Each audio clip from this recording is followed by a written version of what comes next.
We at the CPR Worldwide Media Network, your constitutional patriot radio station, would like to take a moment to reach out to a portion of our listening audience. To the NSA, the mainstream media, to liberals masquerading as conservatives who would like to see us off the air, and to those who are spinning their wheels trying to take us down, we have a special message just for you. At the CPR Worldwide Media Network, we're happy to be your 24/7, 365 obsession because, while you have your little panties in a wad, we're speaking truth to power, telling real conservatives what you don't want them to hear, the truth, and we're not gonna stop.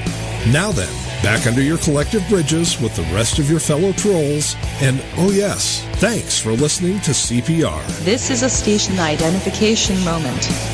You're listening to CPR Worldwide Media, a division of CPR Media Network, coming to you live right across the planet. Check out our website at www.cprworldwidemedia.com and our Facebook page at facebook.com/CPR Worldwide Media. This is CPR Media Network, coming to you live from the USA. Well, looky here, a new listener. Hey, this ain't your little sister's radio station.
Listening to a Right Side Patriots special report on CPR Worldwide Media.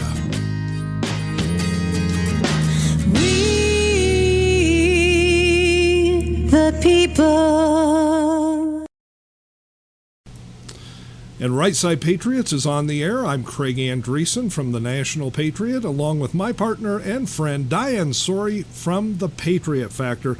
And folks, I know you're not accustomed to hearing Right Side Patriots live on the air at this hour of a Thursday night, but today is July 10th, and we have had breaking news all over CPR. What you're about to hear is going to shock you, it's going to surprise you, it's going to light your hair on fire. This has been quite a day for CPR staff and management, and folks, we thought we were living in America. Apparently, we're not. Diane, it's been one hell of a ride today. Absolutely. It started yesterday, and it got worse as the hours went by during today. And folks, be prepared for what we're going to tell you, because America has changed. This has been a wild ride, and we're going to introduce right now at the top of the show a very special guest tonight. Luckily, still a free man. We're going to introduce to you Michael Collins-Windsor. He is the CEO of CPR Radio. And Michael, you have been ground zero today. It's been an interesting day, all day long, since a little before 9:30 this morning. Now, can I say one thing just so people understand? Michael is not only the head of CPR Radio, he is, by the time the show is over, he is America's hero. He's our hero. He is America's hero. You know, let's jump right into this from where it began, guys. When Diane and I brought Right Side Patriots to the radio, to CPR, We did this, our very first show, in late February of this year. We were hacked and knocked off the air in that very first show. Now, we found out where that came from, and it was an internet cafe in the Dominican Republic, of all places. And Diane, much later, a couple of months later, we found out who owns that internet cafe. Yes, are you ready for this, people? It's Barack Hussein Obama's half-brother, Malik, the same one who is the secretary of Dawa, the Islamic organization, supposedly a charity organization, that Lois Lerner herself gave 501c3 status to during the time of the missing emails. Now, Michael, over the months that we've been on the air, we have been a source of great aggravation to you and to a number of members at the CPR management team, because every time we open microphones, we get hacked, we get attacked. Now, several months later, and I'm skipping a lot of the hacks and attacks here, folks, but several months after this, or a couple of months, I guess, after this, Diane and I did an expose, both in her blog, thepatriotfactor.blogspot.com, and my blog, thenationalpatriot.com, where we exposed the truth of Benghazi. And we're going to get into that in just a little bit here, and we're going to tell you a little bit about what that entailed. But Michael, it was, a week, maybe a week and a half after that, you wound up with some very serious vandalism and threats. Yeah, I had gone to the hospital to check on some test results, and my car was parked on the 7th floor of the parking deck. There are several parking decks in that area, and I was in a parking deck that was pretty close, actually across the street from the doctor's office. And I left the car, I went over there, and I was gone. But when I came back, on my Range Rover, the tires were slashed, and that car had been keyed from one side, profanity keyed on it, and there was, I mean, it was horrible. I mean, it was horrible. It did $8,000 worth of damage to the vehicle. All right. Also, there was a note that was placed there on the vehicle, right there on the windshield, and it basically stated that this was a warning to me and my Snoopy reporters, and that if it did not stop, more than my tires could get slashed. The police came, okay, and the insurance company came, photos were taken, the car had to be towed and everything, and there were films that were taken from the security cameras. They were seized by the police department. A few days later, they were seized by people who presented themselves as the Federal Bureau of Investigation. So those security camera images that were taken, they did not show a license number, but they did show two people that were engaged in vandalizing your vehicle and leaving that note on the car, but both of those people had their faces covered, right? Right. But one of the guys, though, one of the guys had on these hoodie masks. You know what? It's got the little ski mask with the eyeballs in it. Right. And the other guy had the big, kind of chunky, tall, bald-headed guy. He had a bandana across his mouth. I mean, I know this sounds cloak and dagger, but this is how it was. But they both had on black gloves. They were in a Toyota, an expensive Toyota sports car. They did the damage. The little shorter, skinny guy is the one that was doing the slashing the tires, and took the note out of his pocket, put it on the windshield. The big guy was the one that was doing all the car keying. Now, shortly after that, a couple of people with badges and some identification showed up at your bank. Yes, and they were demanding bank records, and the bank that not only that I use, but also that the bank that we use for CPR, they were demanding these records. They were told that they had to have the proper paperwork to it, which the federal government, they can get into anybody's bank records they want to. So I don't even know why this even happened. But we were called by the bank, and told this this took place. I mean, folks, this is America, okay? We're exercising our right to free speech, and these are the results. This should absolutely leave you shocked and dismayed. Now, Diane, all the while that this is going on, you and I are continuing to write articles for our respective blogs. We're continuing to do shows. We continue to get attacked. And then one day on a Saturday, it was on a Sunday. It was on a Sunday. You and I are chatting on Skype, and Michael pops in to tell us that all of a sudden CPR has no license authorizing us to play music. Yes, and folks, this is just a lead-in. Don't think this is the story by any means. No, we are just scratching the surface here, but we need to let you know what took place before what happened today so that you have a basis of understanding for what went on.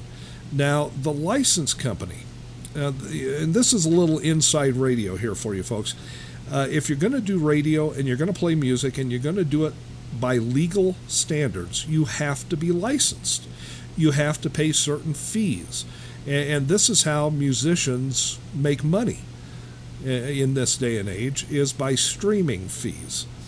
Now, Michael, you found an email. You get up on Sunday morning, you find an email, and the owner of the license company had FBI in his home on a Saturday night.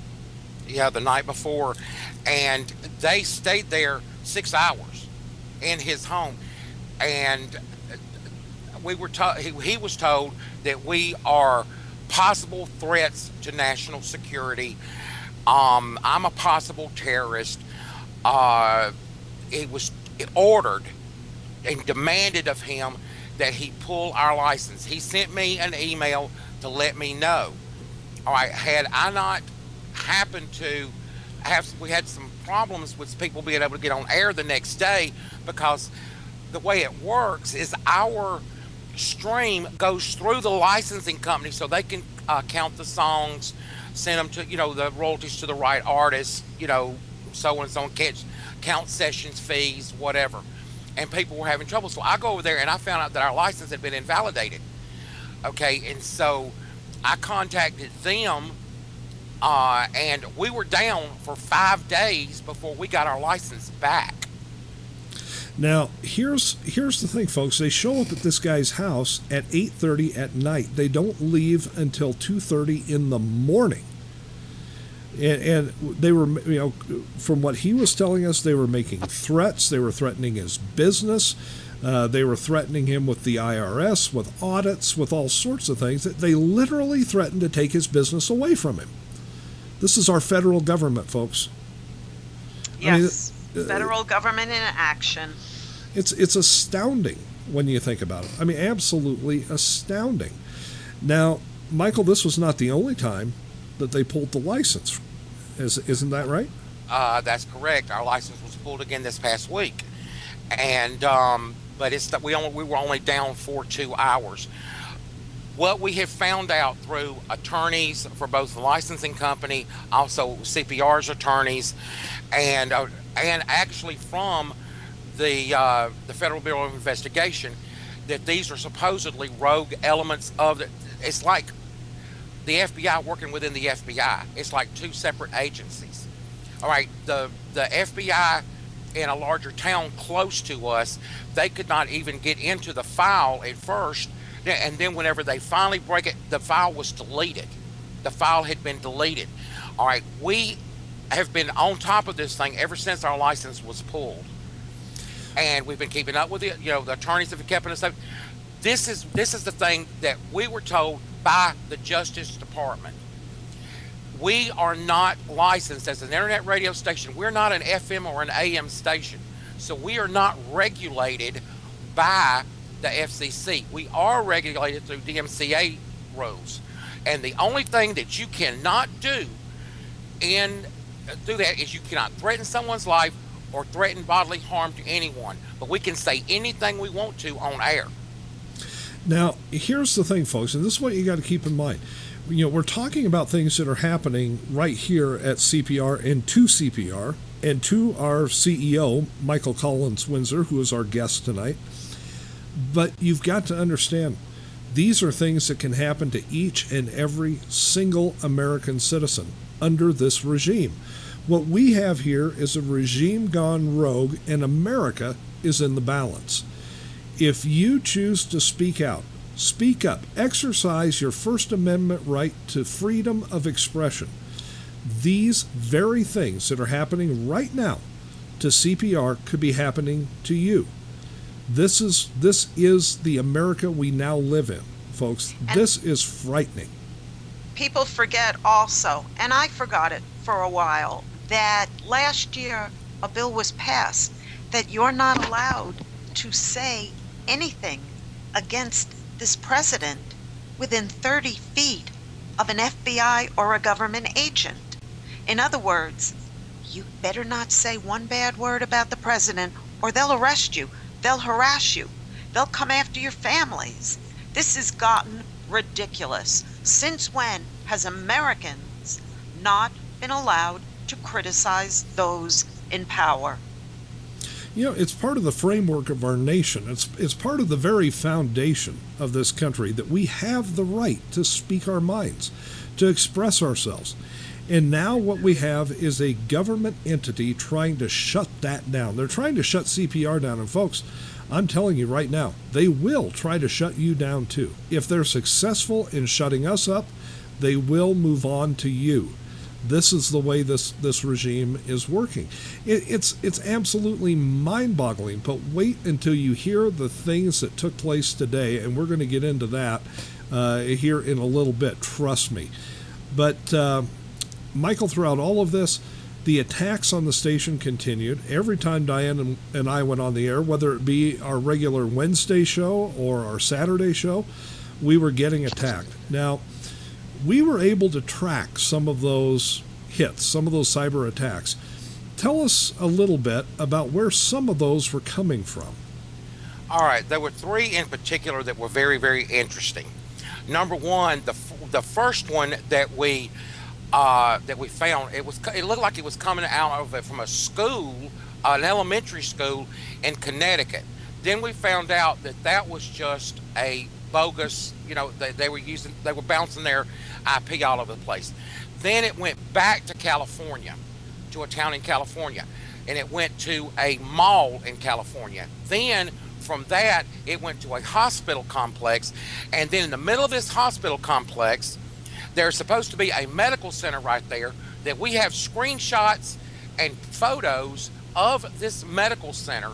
However, this is supposed to be a hospital, but there's no cars ever around it, maybe just one or two here and there.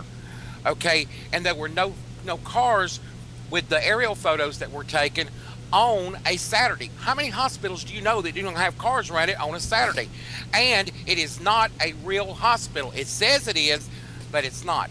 That was one instance. Then we found another one that kept hitting us during your show. All right, and this was the show after the Benghazi show. That it was from in the middle of a field in Kansas. The middle of a plowed field. Now, you got to understand, folks, in the middle of a field in Kansas, there was a small little, what looked like a red building. It's a plowed field, and in the middle, a small red building. That's where that particular hit was coming from. Now, if that doesn't raise some red flags and some eyebrows, I don't know what will. But, Michael, the next one was even odder than the field in Kansas. It came directly, we got the screenshots of where the IP address was located, 420 miles off the coast of Spain in the Atlantic Ocean. Now, Diane, that Yes. was on a Saturday. Now, You forgot one very important thing. The U.S. government had ships at that location. That's at what that I was time. getting to. That's what I was Okay. getting to. This happened on a Saturday. Diane, you and I, being the Snoopy reporters that we are reported to be, we decided to do some investigations. And we get on the internet. Diane's doing her thing. I'm doing my thing. We found elements of the U.S. Second Fleet 420 miles due west of the coast of Spain. Yes. Yes. And that is amazing, folks. That means the attacks on CPR were coming from our people. Now, Very Michael, scary. weren't we able to also identify some of the IP, not all of them, but some of them as being government sources? Yes, we were. And, well, number one, the one with the hospital complex was definitely. With the first IPs, when y'all's first show, as you do know, we tracked that back to an internet cafe, and we found out who owns that internet cafe, which was the president's brother that owns that particular internet cafe in the Dominican Republic. Now, between another staff member at CPR and the two of you, all right, we were able to trace all of these IP addresses, and this is just 3 instances. Now, we have what is called a C panel or control panel that runs the radio station. Now, at all times, there are 5 IP addresses that show up on that C panel. All the rest of them are in white. The rest of them on a black page. The rest of these other 5 are in red. And when you click on any one of these red IP addresses, it states, for official government usage only, you are not authorized to view this information. And they are on there right this minute. Diane, what do you think? NSA? Don't we say hello to the NSA every time we start our show? We know we're being monitored. We know we're being stalked. This is paramount to stalking, folks. All we are doing is getting the truth out. We are not violating the First Amendment. We are not insinuating anyone promote any violence. We are not speaking about the overthrow of the government. We are following the law of the U.S. Constitution. And for that, we're being penalized because we do not agree with this regime. This regime thinks they're above the people. This regime forgets they work for we the people. We the people do not work for them. Now, in the few minutes we have left in this segment of the show tonight, I want to get into that Benghazi piece, and I want to brush up against that. Now, after this show is over, in about another hour and 40 minutes, we are going to rebroadcast the Benghazi show that we did where all of this really, really got started, folks. But Diane, let's kind of walk our way through this in about 10 minutes or so if we can here, and give our listeners kind of an idea of some of the things that we uncovered. You know, we started with the timelines and we progressed from there. Yes, we have the chain of command. There is a certain chain of command that our U.S. military follows, especially when it comes to a stand-down order. Now, we have outlined the entire chain of command from the president on down. All the people below the president have denied giving a stand-down order to go in and try to help the people trapped in Benghazi. So if all of those people refuse to give a stand-down order, and there are many who testified before Congress that a stand-down order was indeed given, that leaves one person and one person alone who could have given that order, and that is Barack Hussein Obama. Now, when we looked at the timeline, we took the timeline from months before the attacks in Benghazi all the way through the attacks themselves, and then followed out after the attacks. Now, one of the most startling things we found in the timeline is that Hillary Clinton actually made a public statement blaming that YouTube video that nobody had seen for the attacks in Benghazi, and her first mention of that came at about 10:06 p.m. East Coast time, the night of the attacks. Folks, the attacks were still in progress at that time. Yes. They had not ended. Yes, they blamed a video before the attacks had ended. This was pre-planned. The video was set to go. They had contacted everyone, set everything in place. They went on national TV while the attack was ongoing. How could you know what was the cause, or even insinuate a cause of the attack while an attack is ongoing? You can't.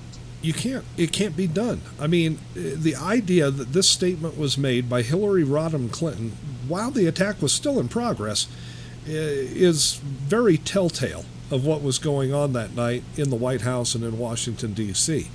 You know, some of the other things we found in the timeline, Diane, you discovered during the attacks what seems to be a glaring discrepancy involving Ambassador Chris Stevens and where he was during the attack. At one point, he was inside the consulate or the mission building. Then he appeared to be outside, and then what? Back in? Then back in. First, they're saying he was found unconscious in a burnt-out room and that he had smoke inhalation and whatever. The next time they're saying, no, he was outside. Yet, in my piece, in my part of the piece where I did the timeline, I have a photo there taken by one of the assailants of Christopher Stevens alive, being pulled out of the building. But the timelines don't match Obama's time of when all this happened. This man was alive. He did not die at Benghazi in the compound. He was killed after. Now think about that, folks. I mean, at one point he is being dragged out of the building through it looks like almost a side window. Okay, it was like an escape hatch built into the side of the building. And he was alive at that point, and yet it was reported later that his body was found inside that very building. Yes, there was no way that man died inside the building. And by the way, the picture that I put up was not taken by someone on our site. It was taken by the enemy. And it is not a picture that we got from any magical place. It's on the internet if you know how to search it.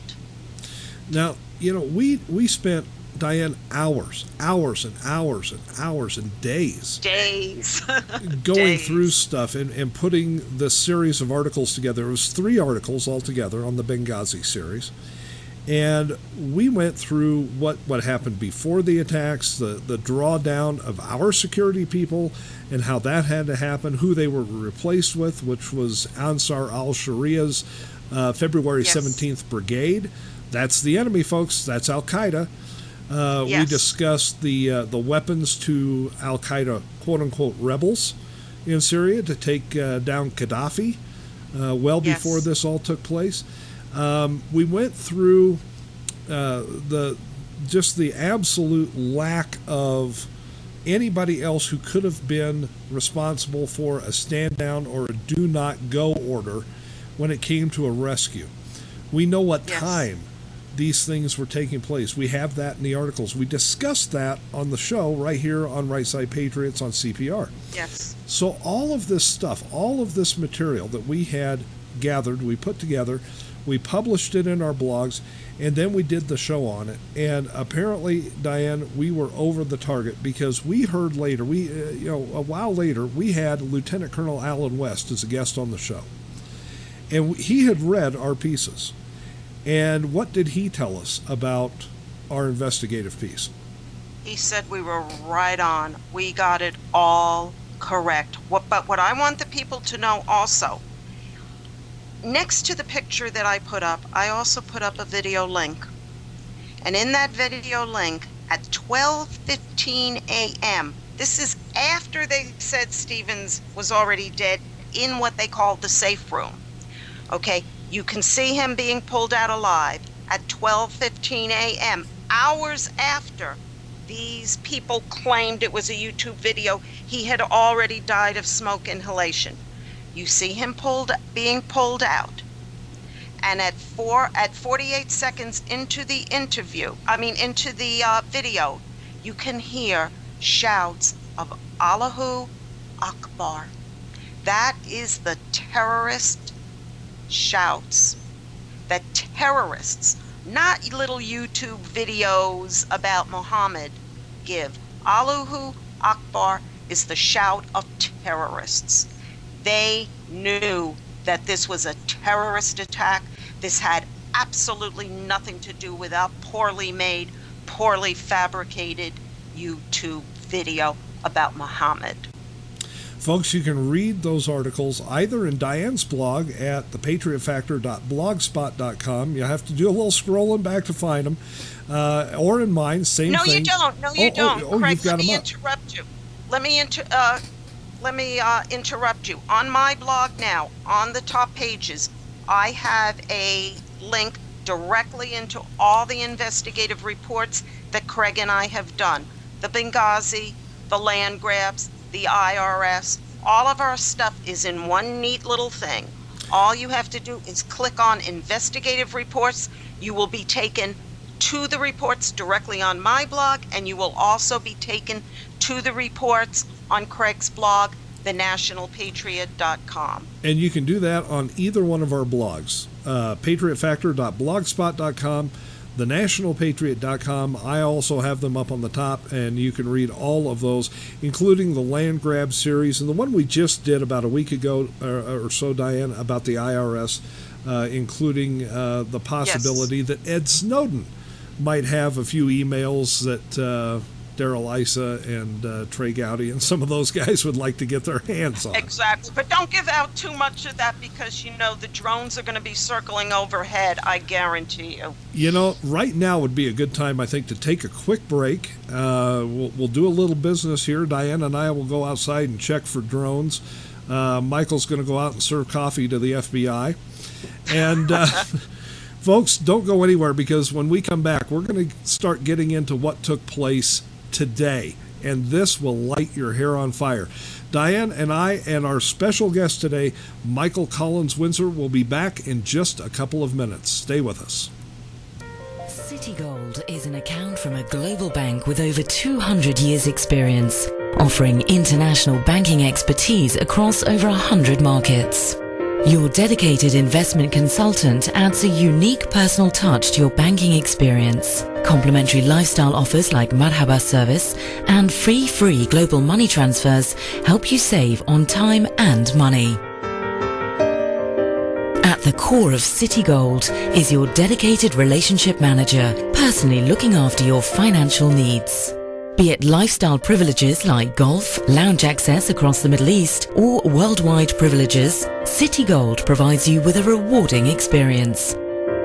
One card is all you need for all your Citibank accounts. As a Citigold client, you benefit from our international expertise and global reach. Citigold is more than an account. It's a personal banking service offering exceptional privileges, customer service and recognition worldwide.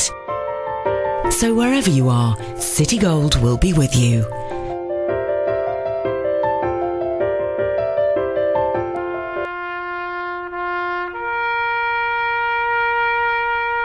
Read something recently worth thinking about. It's the soldier, not the campus organizer, who's given us freedom to demonstrate. It's the soldier, not the reporter, who's given us freedom of the press. It's the soldier, not the poet, who's given us freedom of speech. It's the soldier who serves under the flag, who defends the protesters' right to burn the flag. Isn't it time now to demonstrate that we support our troops? Were it not for the brave, there'd be no land of the free. Fred Thompson's message was brought to you by citizensunited.org.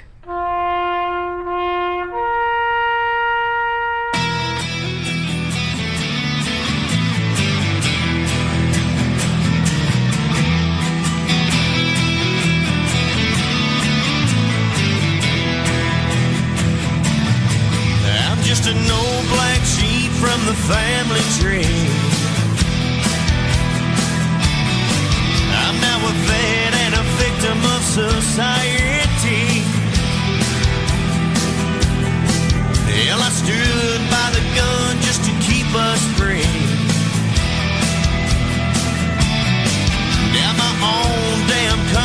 it's back on me. You wanna judge me by my leathers and the steel I ride? Well, you don't know me, you need to step aside. Don't tread on me, you don't tread on me. From the Revolution War to the Middle East, I come back to a country that's lost its peace. And now here I stand on the promised land, free and a slave to Uncle Sam. You wanna judge me by my leathers and the steel I ride? Well, you don't know me, you need to step aside. Don't tread on me, you don't tread on me. Well, you think you know me, but you haven't got a clue. I stood and fought so that you would not have to. Don't tread on me, yeah, don't tread on me.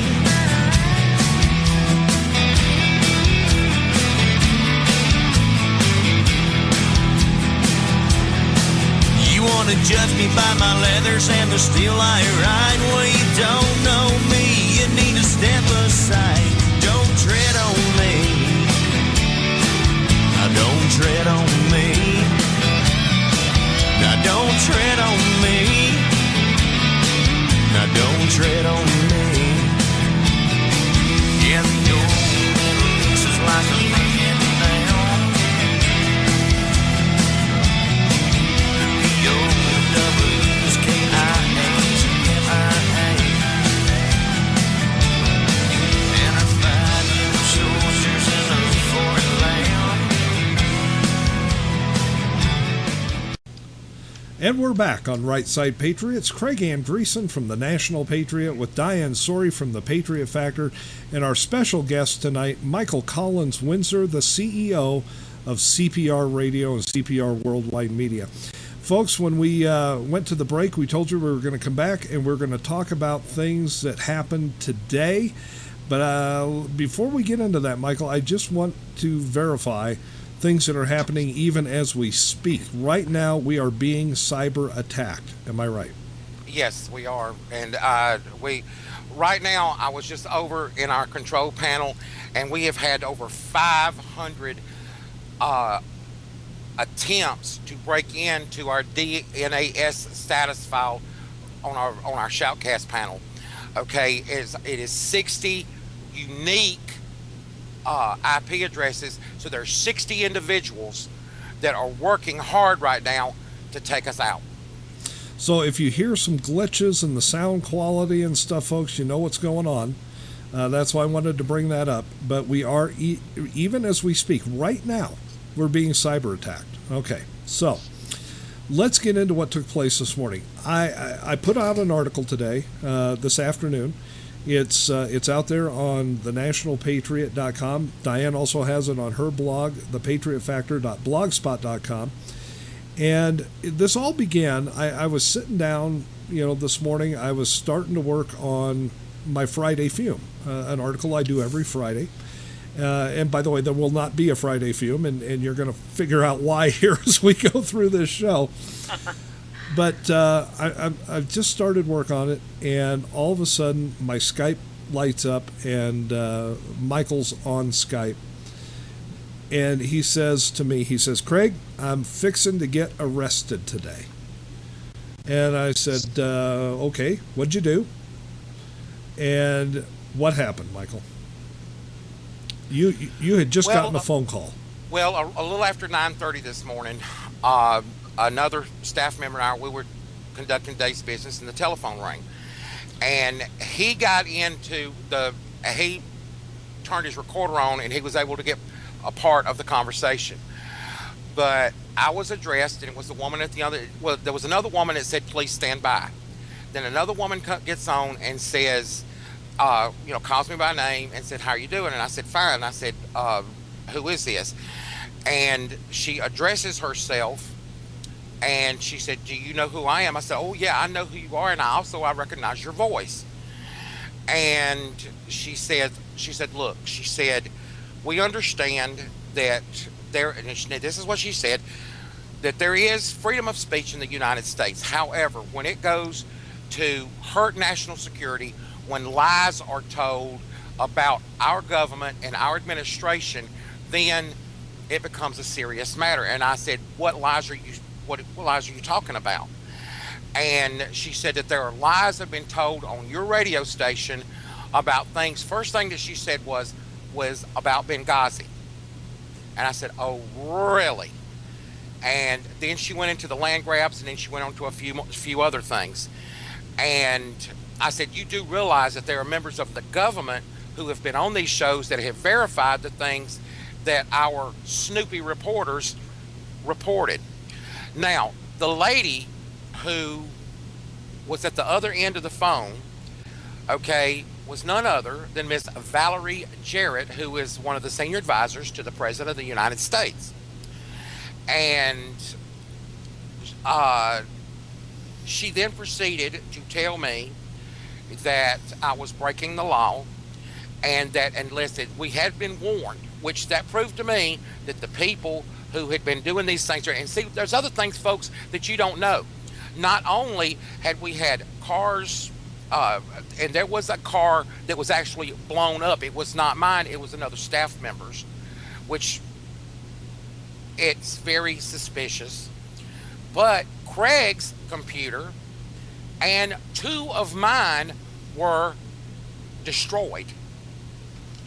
Okay, so there's a lot more. This has been going on, and it's been something every single day where we've been attacked. Well, she threatened me. She said, apparently, she said, "You're not happy with our government and the way our government is ran." She Really? said, "Try the IRS." And so, and folks, you know, I'm a Christian fellow, but I can only be pushed so much. And I have been pushed, and I'm pushed, and I'm pushed, and I'm going to tell you right now, I ain't taking this shit no more. I'm sick of it, and I let her know this, and I called her everything except, well, I did, all right, and y'all heard, Yes, he did. The 2 of you heard and I was not very nice to her, and I've never talked to a woman like that in my life. She's trifling, and she is a sorry excuse for a human being. I don't like communists. I don't like socialists, and I'm sorry, but I did not take a bullet in my gut during the first Gulf War for these kind of people. I took it for my family, my home, my state, my country, and the 311 million people who are in this country who have a right to say what's on their mind. We have a right to agree to disagree. And exactly. I don't care if you're a Democrat, Republican, I don't care if you're straight, gay, or on the buy now, gay later plan, you got a right to your say. All right, whether I agree with you or not, but it was my duty as an officer in the United States Army to take that bullet, to support and defend the Constitution of the United States, and support and defend the United States of America.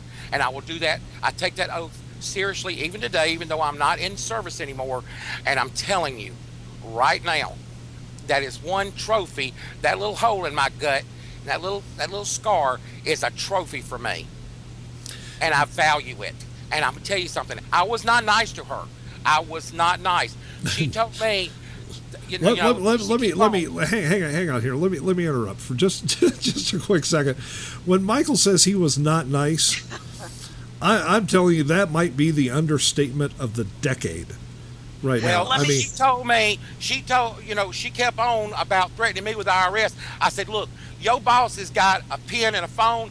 I said, well, look, bitch. I said, I've got a pen, a phone, and a motherfucking radio station. And that was my exact words. So, yes. You are our hero. You're our hero. Let me tell you something, folks. While all this is going on, as some of you might have guessed, you haven't seen a lot of posts from me the past couple of days. I'm not home. I am actually traveling to a family affair. So, while this is going on, I'm on Skype, I'm on the phone, I have a computer balanced on my lap in the car, and no, I'm not the driver. I have a computer balanced on my lap in the car. Michael is calling out Valerie Jarrett. I swear, my son, who was driving, could hear the entire conversation, even though the phone was to my ear. But everything Michael said, he spoke for the American people. He called her out. He called this administration out in no uncertain terms. Everything that we have pent up in ourselves all these years, Michael let out. And believe me, when I said in the beginning of the show, Michael Collins-Windsor is America's hero. He is America's champion. But wait, folks, it gets even worse than what he just told you. Now, Michael's going through all this with Diane in the car. Her son is driving Miss Daisy on a 3-day road trip. Would you shut up with that, Bruce Lee Adams, please? Driving Miss Daisy my butt. But look, Diane is in and out of cell range. She's dropping in. She's cutting out. She's and we're trying to get all this done, and one of our other staff members says, Michael, do you have that phone number that call came in from? Do you have that on a caller ID? And Michael says, I sure do. And we said, well, get us that, do a screen grab, take a picture, whatever you have to do, and get that to us. Now, if you go to thenationalpatriot.com right now and you look at the article that's at the top, it's called Regime Gone Rogue, America in the Balance. You will see that screenshot. You will see the number that's on that screenshot. And, just like we chase and trace these cyber hits that come at us, we did the same thing with that little phone number on that caller ID. And Michael, where did that number go? Well, it went to the Vice President's office of the United States of America. Now listen to this, folks. Valerie Jarrett, okay, the regime leader's henchwoman, calls Michael at home to threaten him with the IRS and all sorts of other things from the office of Joe Biden. And this is the thing about it, Craig, is if she was not supposed to be on the road with Obama, it was very easy for her to pick up her phone and, be transferred through the White House switchboard. And I don't know if she was on the road or if she was actually there. And I don't know where the hell the heifer was at, okay? And yeah, I said heifer because she's a trifling heifer. All right, and I'll call her what she is. Folks, you can look that up in your Southern dictionaries, trifling heifer, and you'll find Valerie Jarrett's picture there. Okay, wherever she was calling from, it was routed through the White House switchboard. And we've got the map, and we've got the caller ID, the number on the caller ID that we traced the number back to, and Google Maps pinpointed it to the office of the Vice President of the United States of America. Now think about that, folks. I want you to really think about this for a minute. We've got somebody threatening somebody from this regime. I mean, Valerie Jarrett is as high up in this regime as you can possibly be, and there are some people that think she is actually running the show, not Obama, okay? So you've got Valerie Jarrett calling an American citizen and threatening that citizen over that citizen's and Diane and my exercise of our First Amendment right to free speech.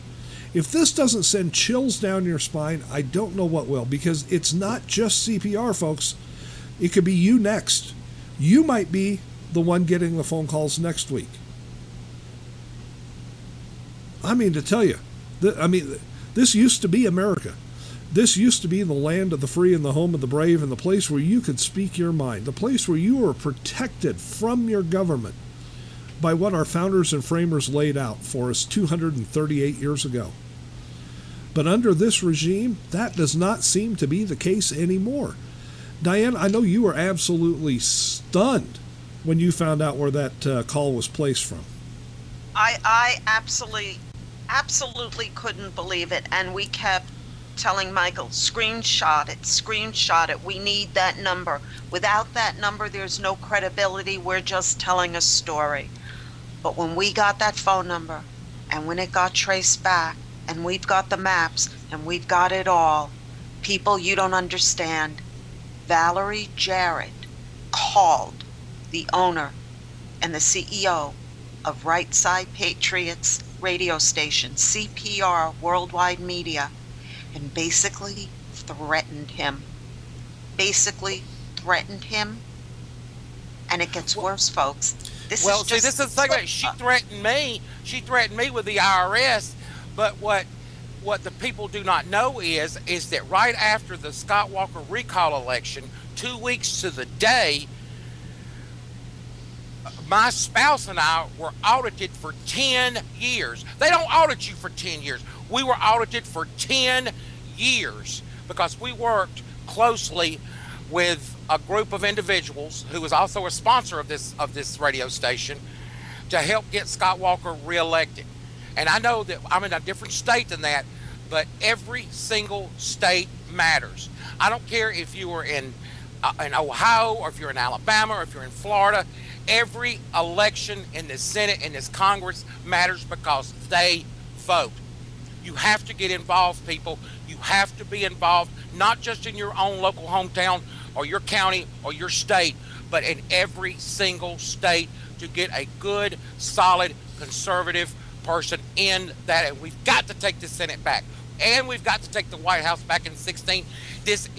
We are in a constitutional crisis right now.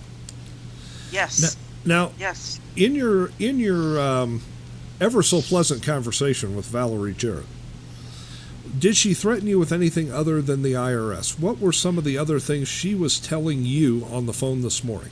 Oh, she knew more about me than I knew about myself.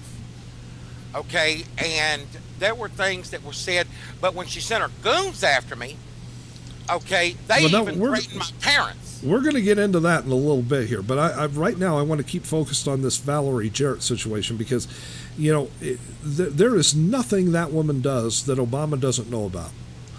I'm telling you right now, if she's not running the show, she's damn close to it.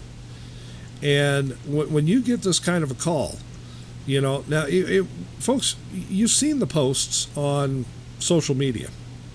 This regime threatened people that work for Fox News. We know the NSA was spying on James Rosen over there. We know from Greta Van Susteren that there were threats made about her job and about other jobs at Fox News, right? Absolutely. The threats go straight down to the lowest of reporters on little local papers. If you say anything bad about this regime, if you criticize the king, the dictator, in any way, shape, or form, they will come after you. We're all living proof of it. Free speech in America has been stopped by this man and his goons. Well, Kenya can keep on saying whatever he wants to, but I'm going to tell you something, and I'm putting it to you because I know you're listening. It's like I told that wench earlier today, and I told you goons, you're going to put a bullet in my head to stop me. And it's like I told you, come get me. Come arrest me now. Make a martyr out of me. I'm sick of it. I'm not putting up with this shit no more. And neither is anyone in my staff. The more you ramp it up, the more they're going to ramp it up because I've turned these two loose. They've asked me, okay, let me tell you something. I will not say one word, no matter what they say on air. They're going after you. We're coming there. I'm telling you, I'm pissed. Can you tell, folks? I mean, seriously. And it gets worse for Michael today and worse for Craig and I. And this is only the tip of today's iceberg. Now, Valerie Jarrett on the phone, threatening an American citizen, threatening with the IRS. And, this is a First Amendment issue, folks. This is not, like I said, it's not just about CPR. It's not just about Right Side Patriots. And it's not just about Michael Collins-Windsor or Diane or myself. This is about every single American, 315 million, whatever the count is today, million Americans that have a First Amendment right to express themselves. And this regime is so thin-skinned that they can't take it when somebody tells the truth. I mean, well, the truth is not part of their vocabulary. They wouldn't know the truth if it came up and hit them upside the head. Well, I'll tell you, they got a little dose of the truth today with Michael, and Well, I am not politically correct. Never confessed to be, won't be. And it was even brought up the fact that they are suspicious of the fact that I've had involvement with the Ku Klux Klan. Let me tell you something. I'm a Jew. Why would the Ku Klux Klan want to have anything to do with me? Well, to be specific, Michael is a Christian Jew, because he did say at the beginning of the show he's a Christian. He is a Christian Jew. So let's get that clear so no one says he said one thing at the top of the show and another thing now. Yeah, but I don't care if you're a Christian Jew or not. Do you think the Ku Klux Klan will have anything to do? Because you know what the Ku Klux Klan thinks about the people of the Hebrew persuasion. Exactly. Well, and exactly. This is how insane this got today, folks. And trust me, you ain't heard nothing yet. But the thing in all of this, and Diane and I have been glued to this all day. Diane in the car, me here, sitting at my desk, Michael, the rest of our management staff at CPR, we have been glued to this thing all day like you would not believe. And it's been a trying day, and I won't kid you about that. But the one thing that kind of brought a smile to my face, and more than once today, folks, is you've got to understand this. Valerie Jarrett has people in the White House terrified. We've read the reports from other people that's just say, you walk on eggshells around the woman, because she can be volatile. She has this nasty streak in her. We know going into 2012, she was telling people it's our turn. We've got surprises for these conservatives. Things like this. Well, one person in America today did not walk on eggshells around Valerie Jarrett, and that's our guest, our special guest, and the CEO of our station. I called Michael her a fucking bitch, if that's what you want to, what you're leading up to. And that ain't all I called her. I called her a fucking muskrat too, because the bitch is from Iran. No, I ain't putting up with her. But what I'm guys, just saying. Wait. What I'm saying here is, I'll bet it's been a long, long time since somebody spoke like that to Valerie Jarrett. Can you imagine the shock and awe on her face when Michael was going off? And that was nice, what I wanted to call her. Oh, man. Well, you heard what I called her on tape. You heard it. I heard it. I listened to the whole tape. I listened to that twice. So did I, guys. And what Michael is saying on the air now is mild compared to what's on the tape. I lost my religion today. I'm going to have to, number one, go see the rabbi, my preacher, and a Catholic priest to get absolved for this thing so I can get my religion back. I cussed so much today. There is, you know what? I'll use a good hell or damn anything just like anybody. I think it's good for the soul. But I'm going to tell you something. When you push me to using the kind of language that I did today, I've been pushed over the edge. And we are not going to stop. We're going to ramp it up. The more you turn up the heat, the more we're going to boil. I'm telling you, I'm pissed. And so are And it gets worse. The entire And it gets worse, folks. It does get worse. And I'll tell you what, let's take another quick break right here. This is going to be a real short break, folks, about a minute or so. And when we come back, we're going to tell you more about what went on today. And as bad as it is to get that kind of a phone call from Valerie Jarrett, of all people, and have that call actually come from the office of Vice President Joe Biden, of all things, it gets a lot worse, folks. Don't go away. We've got a lot more to cover on this show today.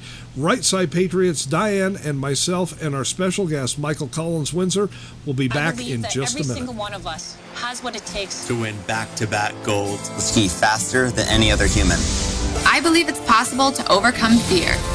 I believe it's possible to destroy stereotypes. To start over, to be the toughest, the strongest, the bravest in the world. When we work together, we can make it all possible. That's why Citi has donated $500,000 through its Every Step of the Way program, an initiative created to help future athletes reach their full potential through sport programs that inspire us. Like figure skating in Harlem. Like youth enrichment services. Like Team for Tomorrow. The Team USA Stay on the Slopes initiative. Now spread the word and help decide how much of that money goes toward offering personal support and financial assistance to Olympians in need. Promoting the growth of hockey in the U.S. Expanding the sport of luge into new regions. Support for wounded service members. Join Team Citi and let's turn a world of potential into reality. Go to citi.com/everystep and help decide where the money goes.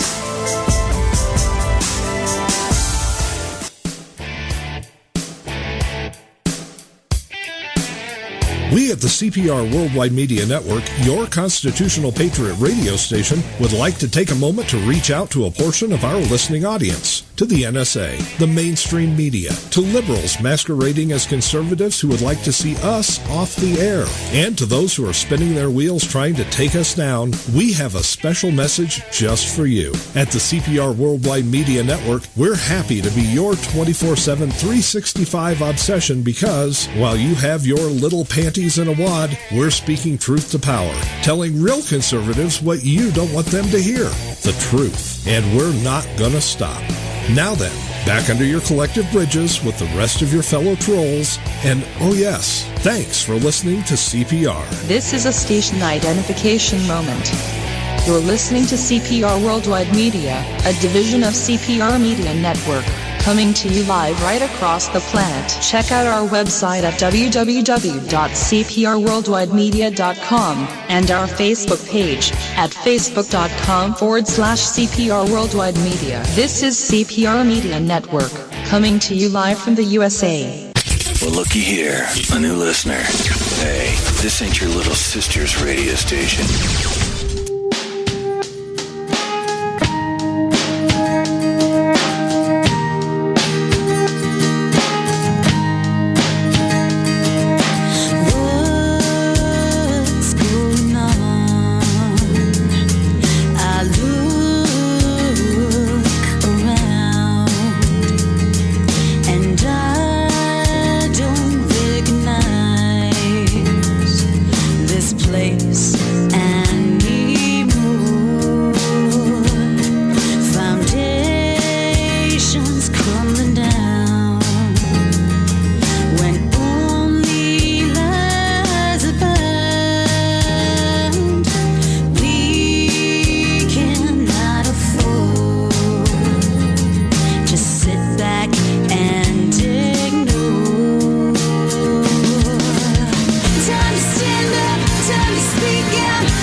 Listening to the second hour of Right Side Patriots special report on CPR Worldwide Media.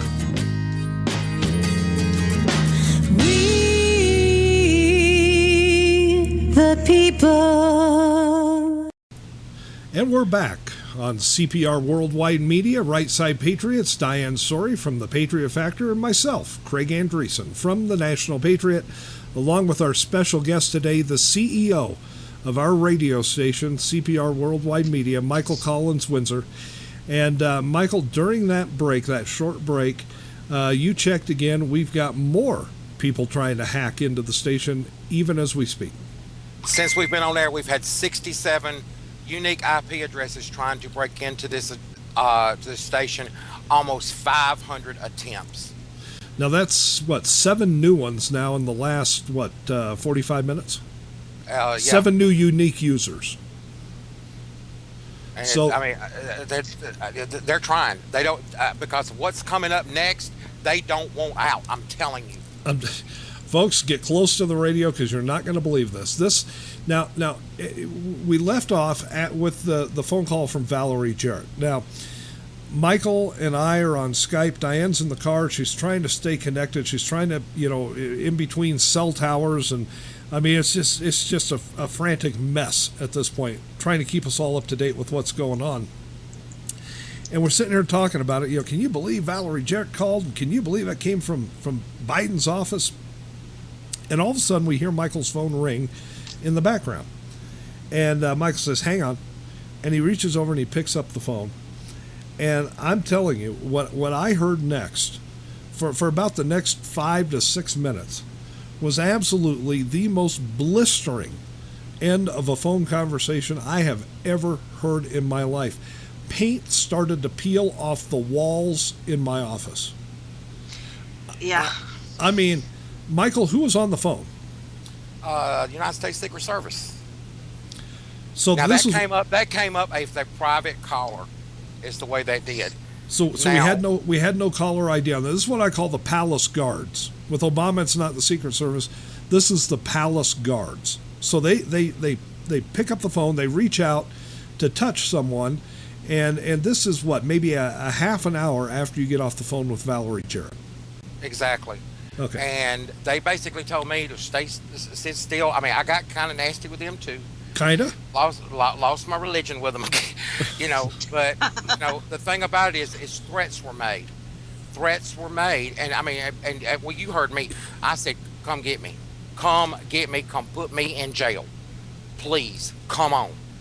And yeah, but it was nowhere near that calm, folks. I mean, I'm telling you, Michael is screaming at these people over the phone. I mean, absolutely screaming at them to come and get him. Come get me. I'm right here. You come get me right now. And I mean, it went on and on and on like this for 5 minutes. What were they saying on their end of the line, Michael? Well, they were trying to tell me to calm down. And when you heard me when they told me to calm down, but the thing about it is they were saying that I was I had been disrespectful to a high-ranking member of this government, and they were telling me about federal laws that I was breaking because of my disrespect, blah blah blah. It just went on and on and on. Okay, wait. Stop right there. What federal laws do we have on the books that say thou shalt respect anybody? Tell me one. I defy somebody from this government right now to tell us what one law is that deals with you must respect. There is none. Point blank, there is none. There are rules of civility and decorum, and let's say at a public meeting, at a commission meeting, at a town hall meeting. But nowhere does it have to say you have to respect anyone, especially an elected official. Normally, when an elected official doesn't do their job, they're either voted out of office or, when they cross a line, they're impeached. A la Bill Clinton, a la Richard Nixon. Well, no, Richard Nixon resigned on his own, excuse me. Like Bill Clinton, they're impeached. But everybody in this Congress is afraid to touch this man because they're all afraid of the race card.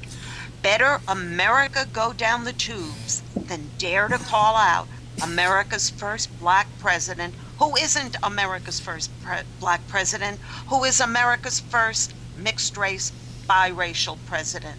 And maybe if they get that straight, maybe then some of them will get some guts and do the right thing, because this man, this regime is taking our country down and no one is doing anything about it. Well, guess what? Today, Michael Collins-Windsor stood strong against this regime and did a lot about it.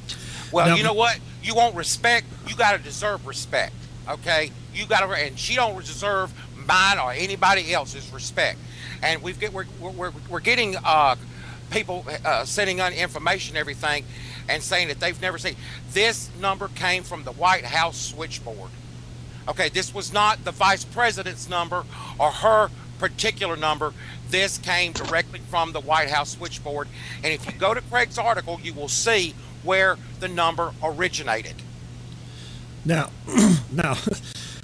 not only were you told that you were disrespectful, you were told that Diane and I were also disrespectful. And so apparently Diane and I have broken some law.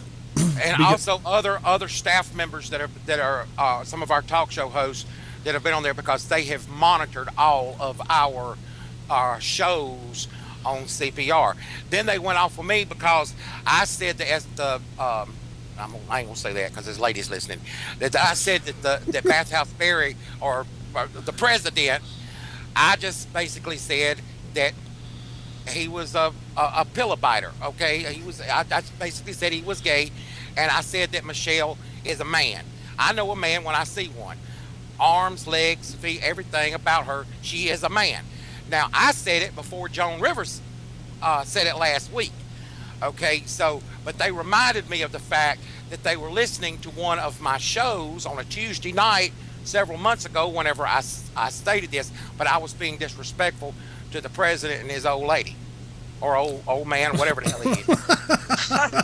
In other words, they were getting on Michael because he just gave his opinion in a comical way. He gave an opinion, but God forbid you upset the sensibilities of Barack Hussein Obama. And yes, folks, well, I keep using Hussein. I just want everybody to know, in every article I write, I call him Barack Hussein Obama, because I want people to remember where this man's allegiances truly lie. And it's not with America. It's with his Muslim brethren. You know, it's absolutely astounding when you really start boiling this thing down. Now, the Secret Service is on the phone with you. I'm listening on the other end. Diane's in and out of it because she can hear part of it, and then she goes between cell towers, and then she picks it back up. She hears some more of it, and I mean, folks, you know, everything you've ever wanted to say to somebody in this regime, Michael said, and there were some things that I had never heard before. There were some things I had to go to my Southern Dictionary to look up, make sure I had it right. You questioned the Secret Service guy. You questioned his parentage at one point. You certainly questioned hers. You questioned Obama's. You know, I mean, but folks, you got to understand, Michael, excuse me, Michael is literally telling them, come get me. Come here and get me now. Well, guess what, folks? They did. So they told you what, Michael? Sit still, shut up, and we'll be right there. Is that basically That's exactly what they were here? It was about 45 minutes, wasn't it, before they showed up? Yeah. Yeah, I'd say 45 minutes. Yeah, but they were here for 90 minutes, though. They were here for 90 minutes. Now during the 90 minutes, okay, I left the Skype open. So if there was, you know, anything to hear, you know, Michael screaming at him, them screaming at Michael, gunshots, whatever, that I'd be able to hear it, okay? And, you know, I couldn't hear a thing because they were in a whole different area than where, you know, Michael's computers, you know, and where his Skype was.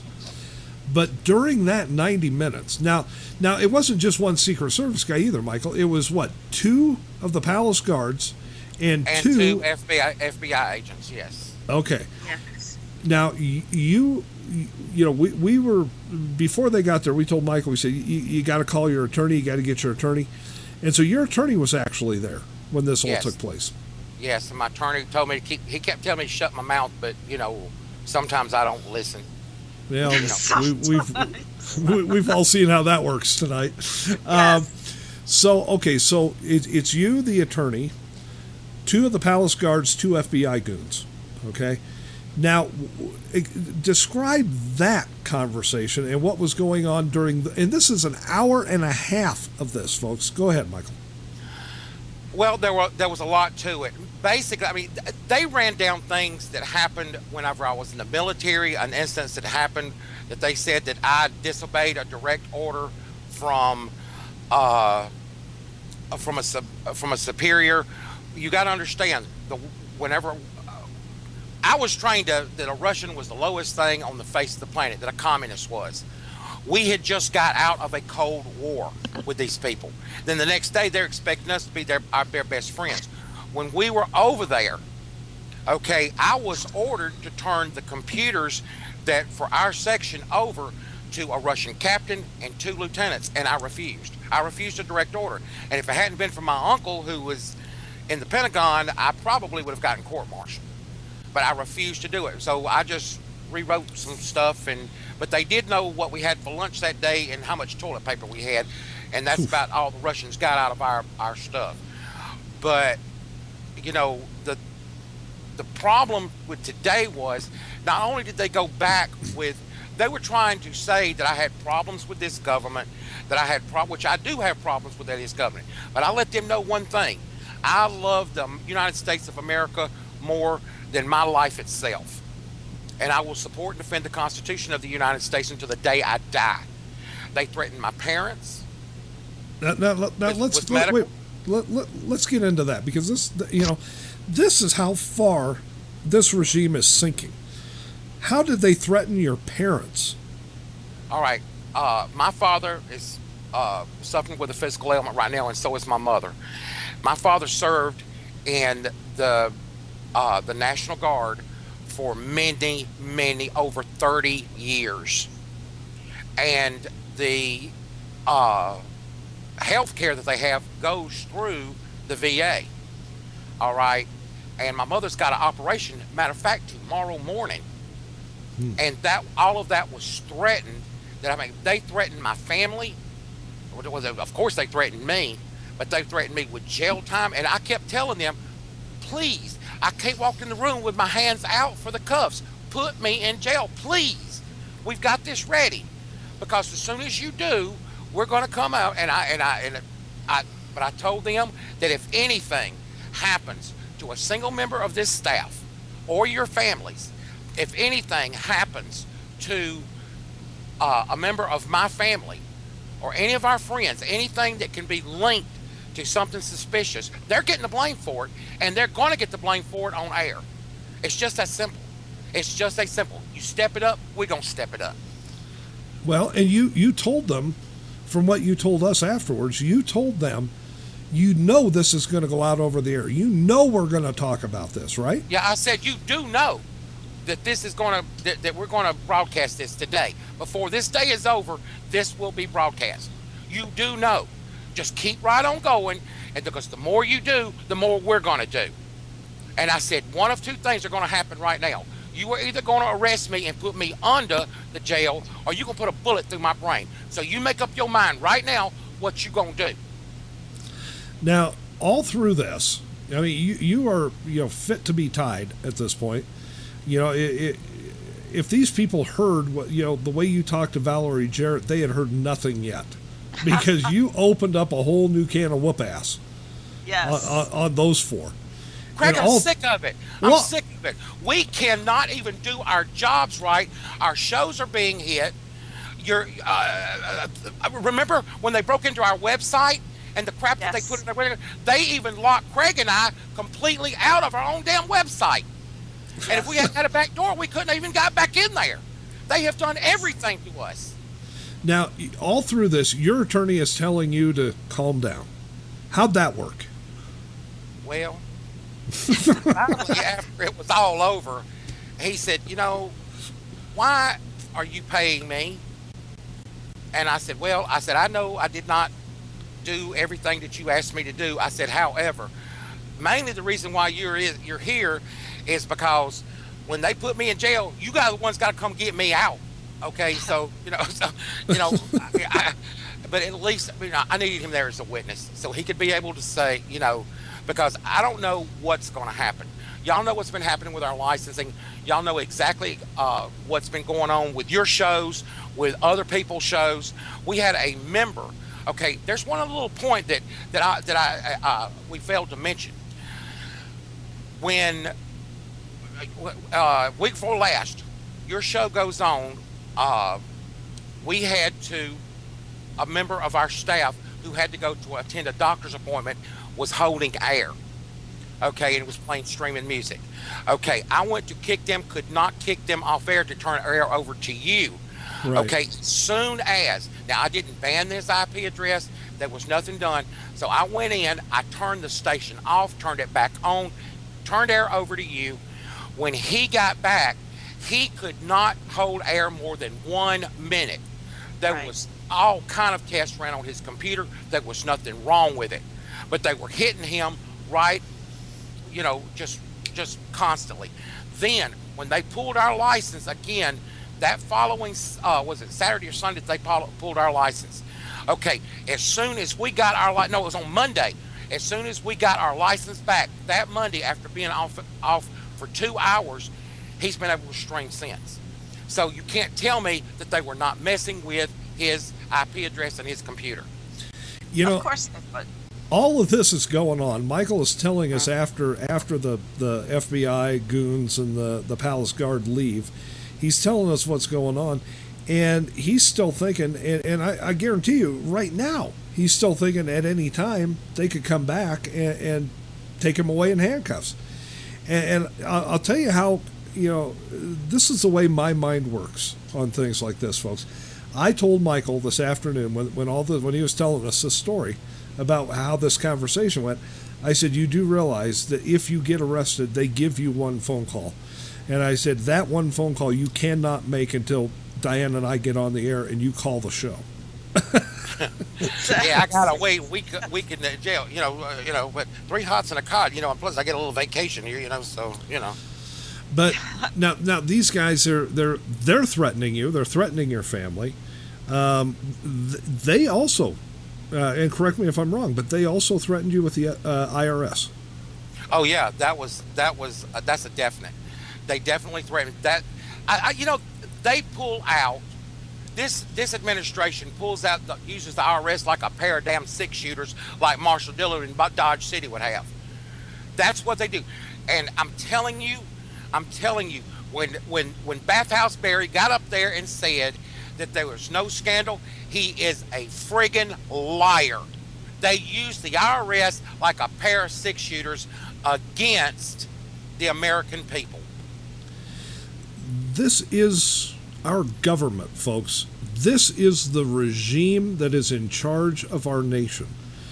Right now, today, it was Michael Collins-Windsor, it was Diane, and it was me and a couple other members of our staff. It was CPR Worldwide Media. Tomorrow, it could be you. You speak out, you write an article or two, you say something in public, and guess what?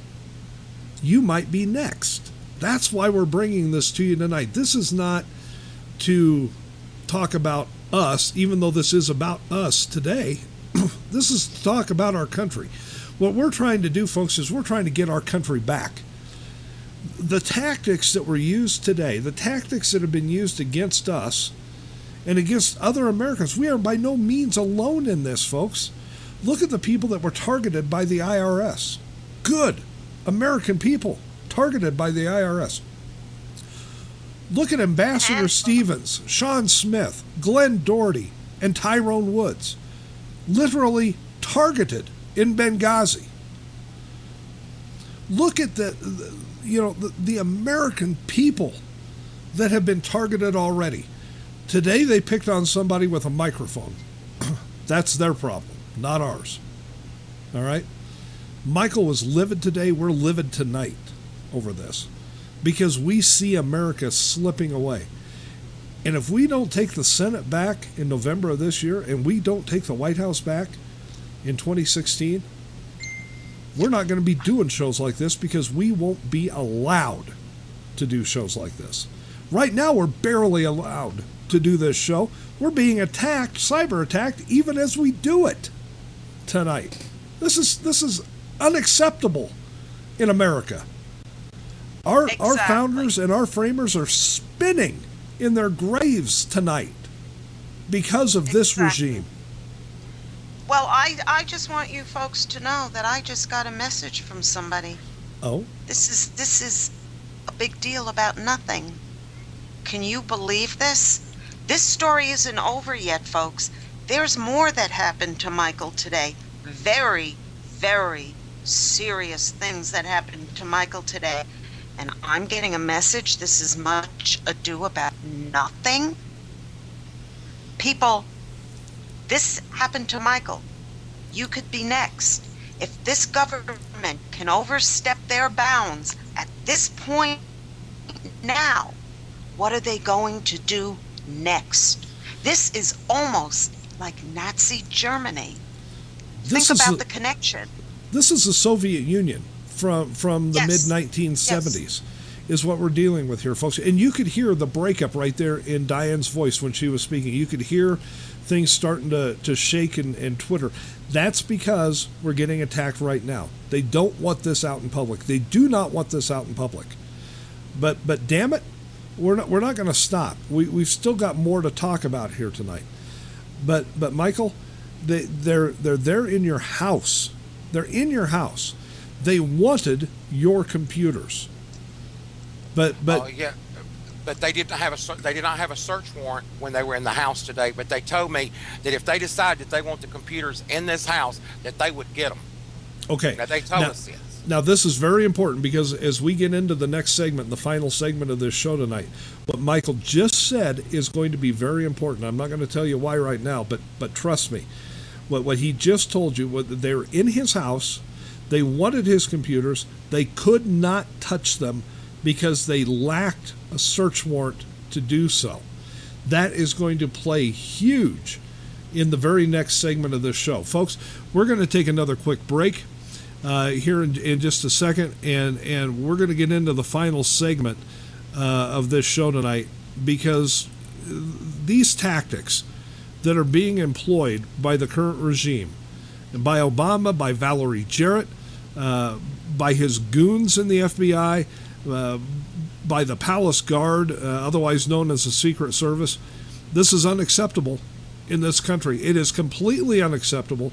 This is what conservatives have been saying is going to happen since this guy got in office. And here it comes, folks. It's happening. I'm telling you, I'm almost as mad as Michael, and I would be if I'd have been there when all this was going on. But Diane and I are livid. Michael's had it. And we're not going to sit down, and we are not going to shut up. Folks, stay with us. Right Side Patriots will be back after this quick timeout. Dad, Katy Perry is coming to town. Can we get tickets, please? Tickets? Sure. How many? Well, there's Hannah and Maddie and Jen and Sarah and Sarah. Whoa, hold on. Here it comes. We can't forget about your older sister. Thank you. Seriously? What? I get 2 times the thank you points on each ticket. Can I come? Yeah. The City Thank You Preferred Card. Now earn 2 times the points on entertainment and dining out with no annual fee. To apply, go to city.com/thankyoucards.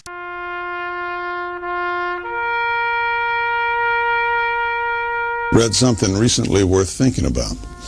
It's the soldier, not the campus organizer, who's given us freedom to demonstrate. It's the soldier, not the reporter, who's given us freedom of the press. It's the soldier, not the poet, who's given us freedom of speech. It's the soldier who serves under the flag, who defends the protesters' right to burn the flag. Isn't it time now to demonstrate that we support our troops? Were it not for the brave, there'd be no land of the free. Fred Thompson's message was brought to you by citizensunited.org.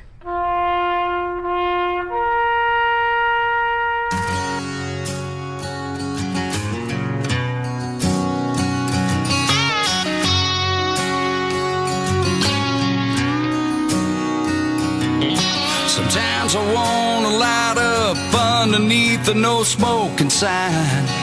Sometimes I wish they'd tell me how justice got so blind. I wish they'd just leave me alone, 'cause I'm doing alright. You can take your change on down the road and leave me here with mine. 'Cause that ain't my America, that ain't this country's roots.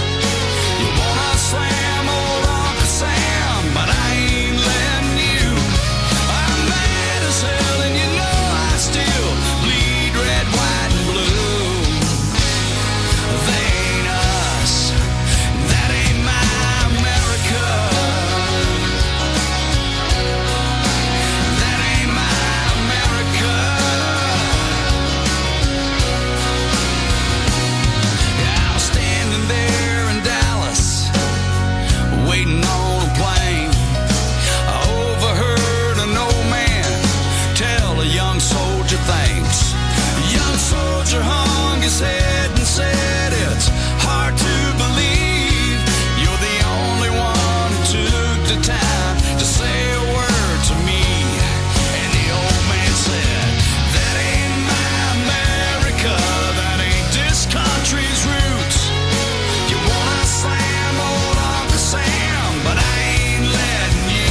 school, $100 tanks of gas.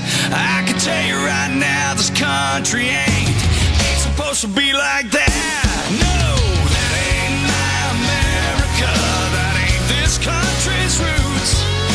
You wanna slam, hold on to Sam, but I ain't letting you. Yeah, I'm mad as hell, and you know I still bleed red, white, and blue. They ain't us, and that ain't my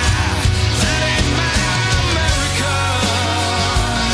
Oh no, that ain't my America. No, no, no, no.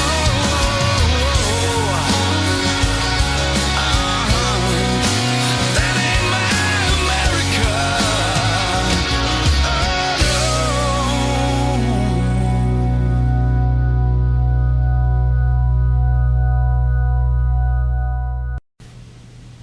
And we're back on Right Side Patriots. Craig Andreessen and Diane Sori, along with the CEO of CPR Worldwide Media, Michael Collins-Windsor, our special guest tonight. And I got to tell you guys, the cyber hits just keep on coming while we're doing this show. I guarantee you at this point we are lucky we're still on the air. I haven't seen it be this jumpy in a long, long time. As we went to break, Diane had just gotten a couple of text messages from a listener saying, hey, this is no big deal, right, Diane? Yes, and I can't believe that someone can have the audacity to text me as Michael is telling what is going on today, as Craig and I are telling what is going on today, as what has been going on for quite a long time now. And this man has the audacity to say this is no big deal, this is all a fake. Are they kidding? Police reports have been filed, FBI reports have been filed, the lawyers are in there, everything has been filed. How dare someone say this is no big deal? I am actually fuming here. How dare someone say an American citizen, Michael Collins-Windsor, is attacked, basically what amounts to an attack by our federal government, and some liberal has the audacity to say this is nothing? I'm just fuming, folks. Absolutely fuming. I wonder if he would think it was a big deal if the FBI showed up at his door, or if the Secret Service showed up at his door, or if Valerie Jarrett called from the Vice President's office to tell him to sit down and shut the hell up. This is what we're dealing with in this country, folks. This is a big deal. The idea that somebody is going to say, well, this... Michael, did you see badges today? Oh, yeah. Did you see official accreditation identification? Oh, yeah. They were the real deal. Did your attorney see this stuff today? He wrote everything down.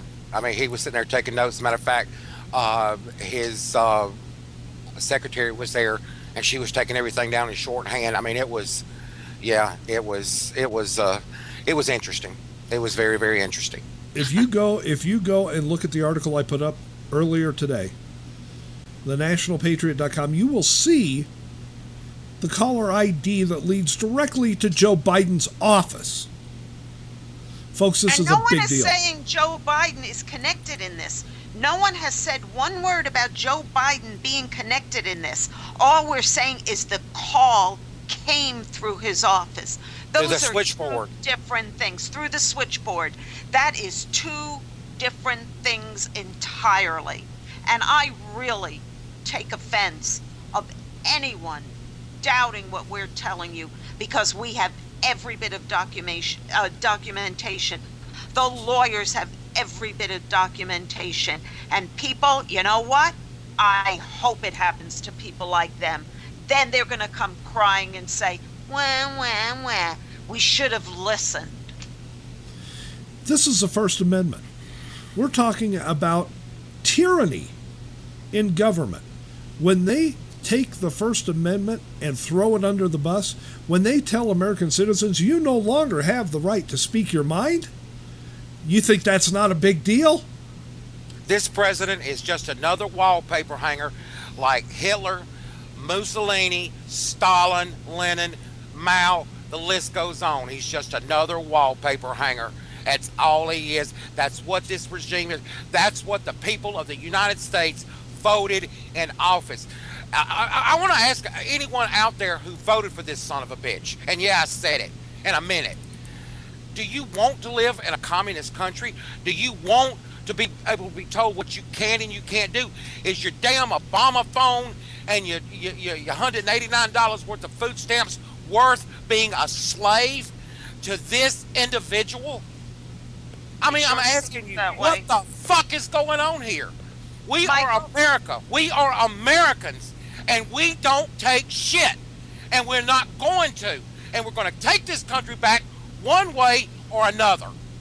Michael, you need to tell them the ultimate kicker of what happened to you this afternoon, because if this part, guys, doesn't get to you, in addition to what everything Michael, Craig, and I have told you this evening, this part should really scare the hell out of everybody. We were sitting there, and basically, we had gone, like I said, gone on for 90 minutes. And finally, I said, gentlemen, we're going over the same things over and over and over and over. I said, this interview is concluded. Either you take me to jail now or get the hell out of my house. It's just that simple. I said, don't let the door hit you where the good Lord split you. Okay, after they left, I spoke with my attorney a little bit. I'm sitting here, and where our home office for CPR is located in a group where there's all Victorian homes. Most of them have been converted to where they're Victorians, but you got doctor's office, lawyer's office, CPR's out there as well. But there's also individuals who live out there. There was an entire retired school teacher who voted for Obama. Let me make that perfectly clear, who now would like to choke him, okay? And if she didn't say she's going to, I'm just telling you how she feels. She wishes she had not voted for him. She called my home office and told me there's a locksmith's truck out there in front of your office parked on the wrong side of the road. There is a black van out there, and it's U.S. government folks, and they are breaking through the front door of your office as we speak. My other half and my personal secretary, and also our home office and some of our security folks went out there.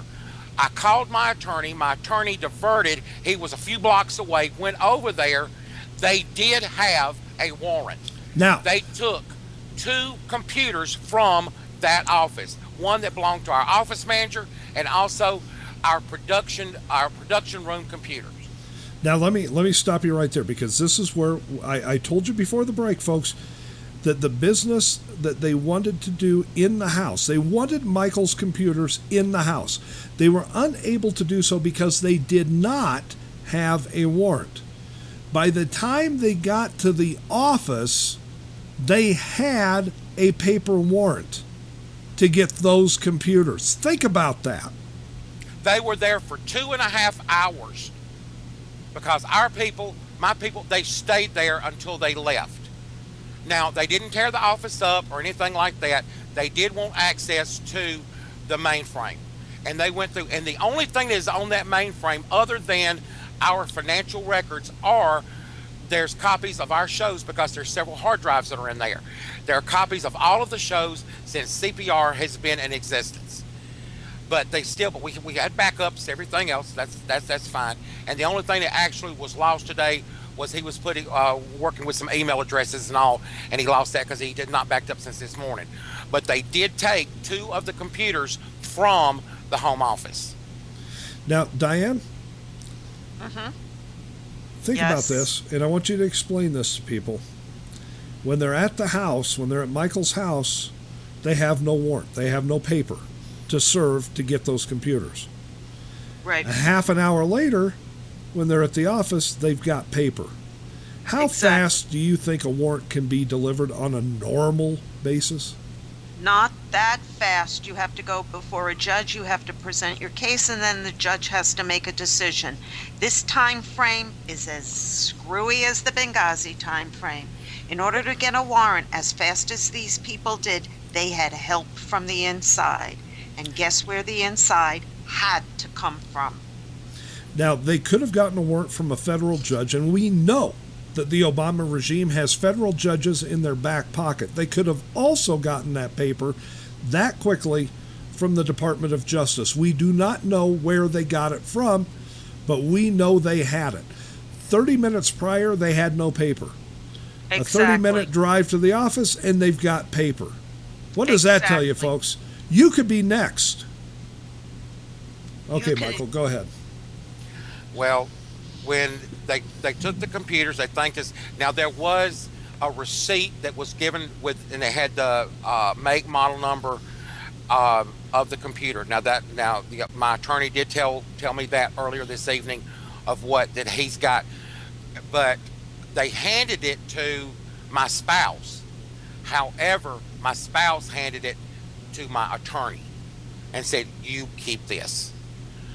Okay, we changed the alarm system, and now let me tell you something. When they went in, they contacted the alarm company and had them shut the alarm off.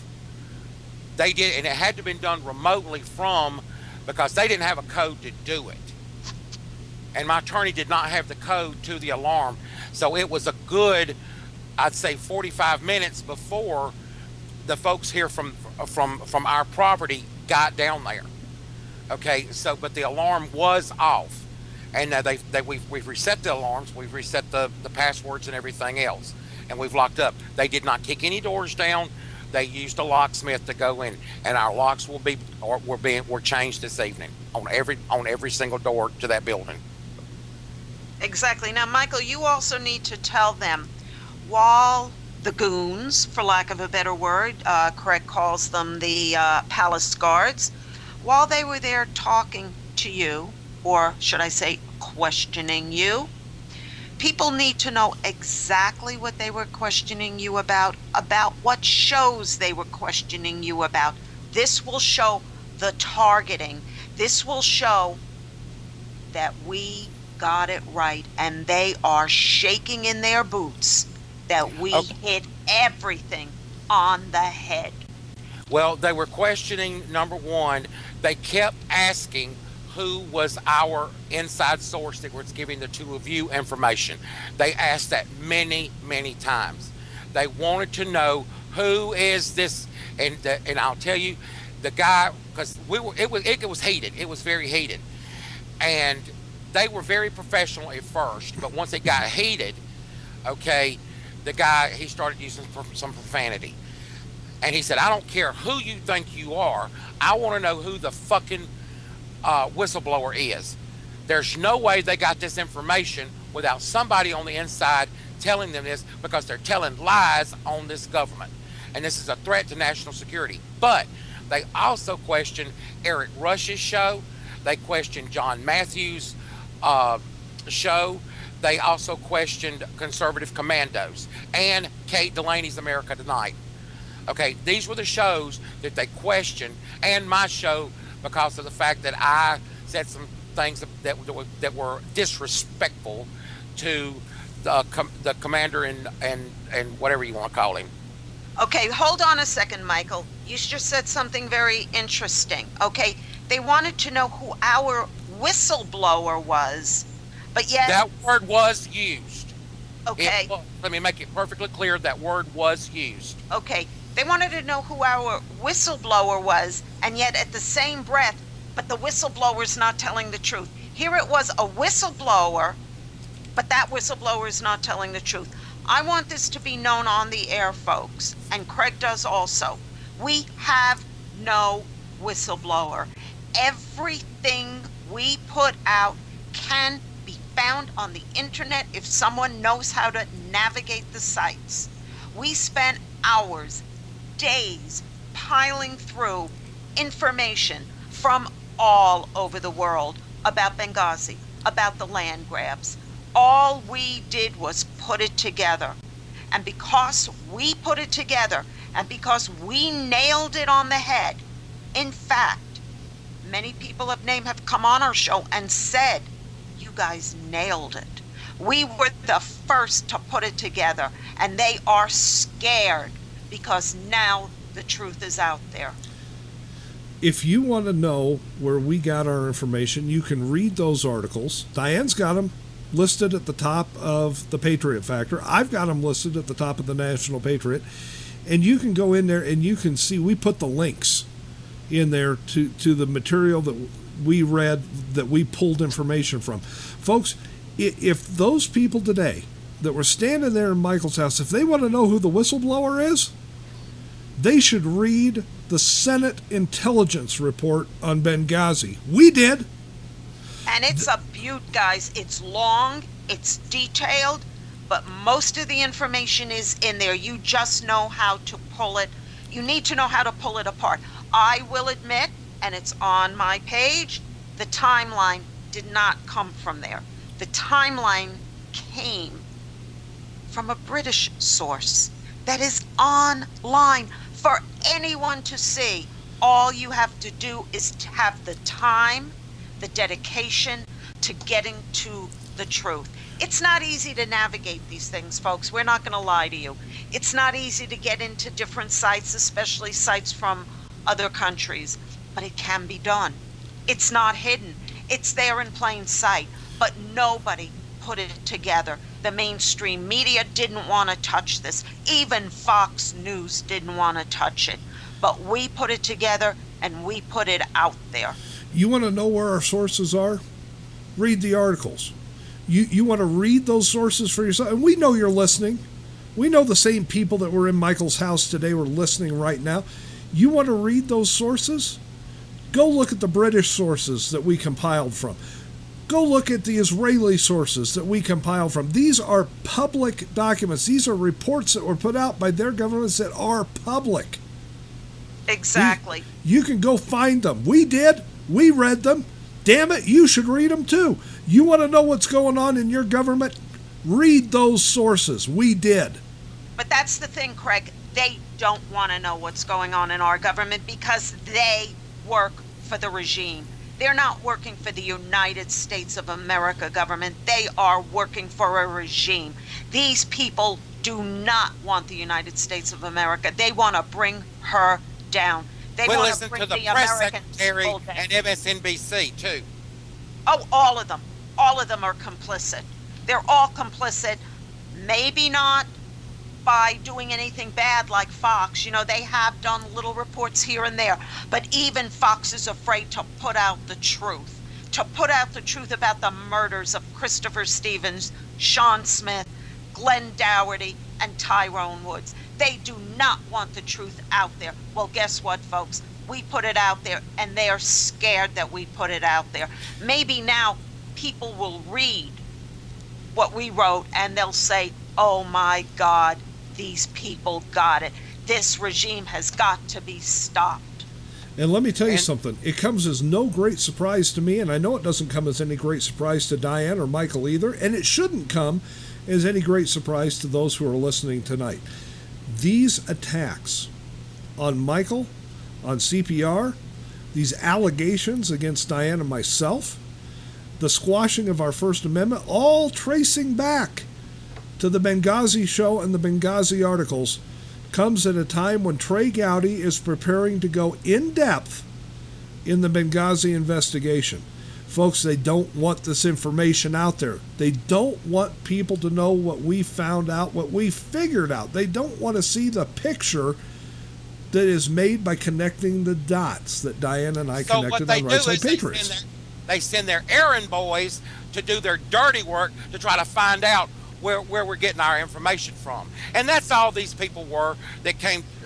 And one other thing, too, the two individuals that walked into the office today were different from the two individuals that were in my house today. So that's 4 separate FBI agents. They're errand boys. They work for the regime. They're doing exactly what their boss, Miss Jarrett, and Hussein are telling them to do. They want to know They're who our afraid. source is. They want to know who our government source is. You know who our government source is? You jackasses.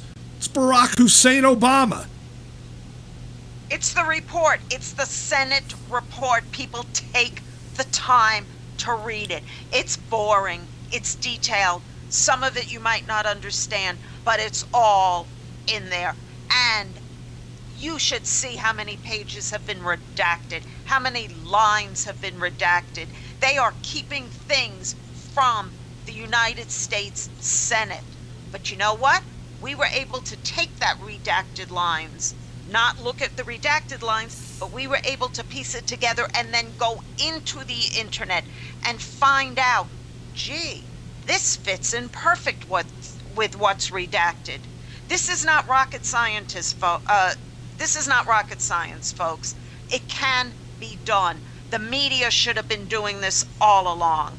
The entire media should have been doing this, but they sat back and they did nothing. Well, guess what? We did their jobs for them. We connected the dots. We put it out there in our blogs. We talked about it on CPR, on Right Side Patriots. We have had people like Lieutenant Colonel Alan West tell us we hit the target. We've had people like Jim Garrow tell us we've hit the target. Waleed Shubat told us we hit the target. Colonel Jim Harding told us we hit the target. I can go on. But they also have read these reports. They have also seen this information. They have also talked to people. We got it right. Now the regime is scared. Trey Gowdy is ready to launch his investigation, the Select Committee investigation. Truth is going to come out, folks, and you're going to find out that what Diane and I put in those articles and what we talked about on Right Side Patriots right here on CPR, we hit the nail on the head. But let me tell you this, too. When the FBI starts coming to your house, when the Secret Service starts coming to your house and your office and taking your computers, if you don't think it's a big deal tonight, you will then. Exactly. This can happen to any American citizen under this regime. We are losing our country, folks. We are losing it. It's time everyone in this country start focusing on the important things. You need to put your social issues behind you for now until we get our country back. If we don't take back that Senate in November, it's over, because the pen and the phone will be working every single day. And bit by bit, your rights, your liberties will be taken away from you until we're no better than a third world country, because that's what this regime wants to do to America. And let me explain one more thing in the few minutes that we have left tonight.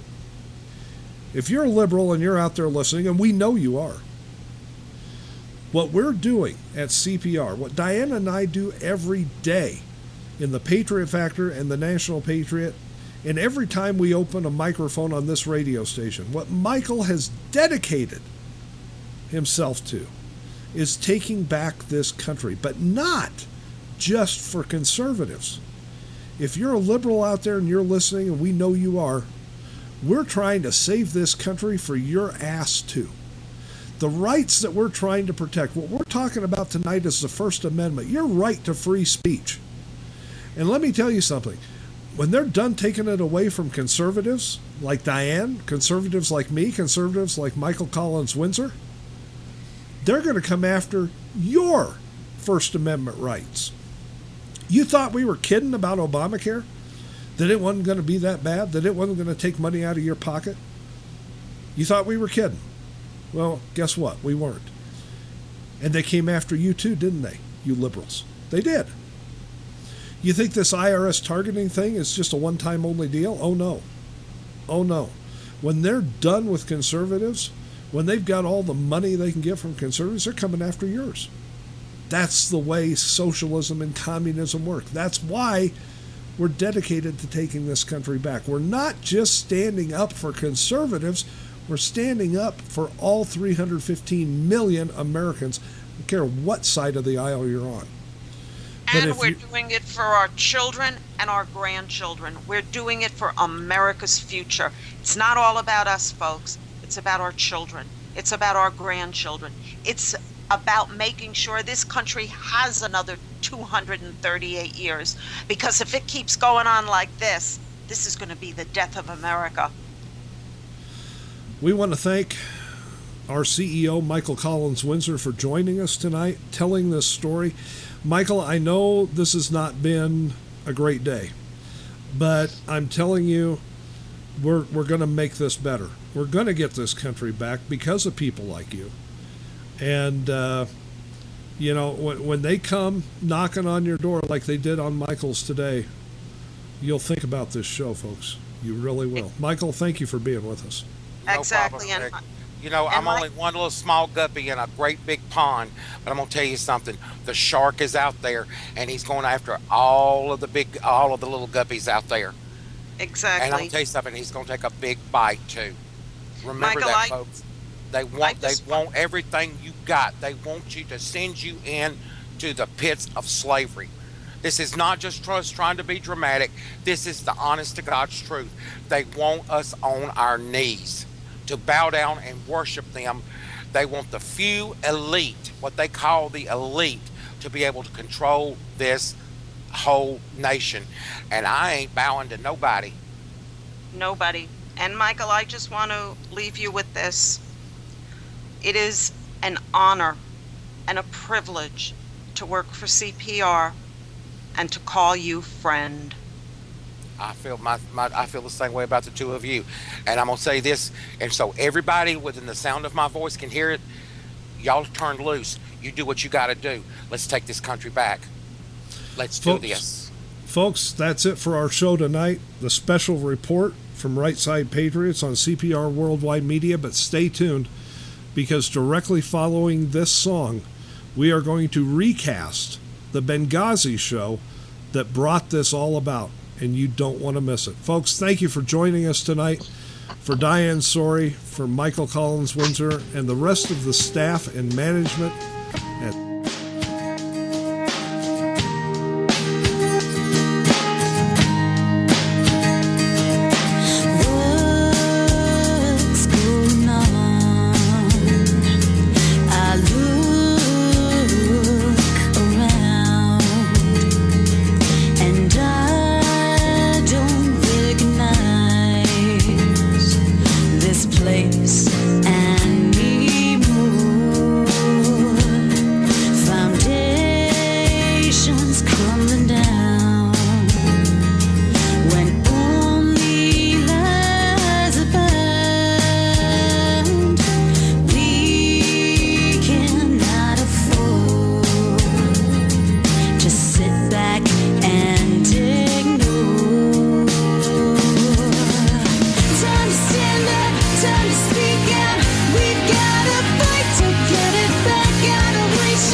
they've been doing are not good for you. you and me. Together we are united. Together we are strong. With one voice we'll stand up against everything that's wrong. Time to stand up, time to speak out. We've gotta fight to get it back. Gotta reach out, get the peace out. This country's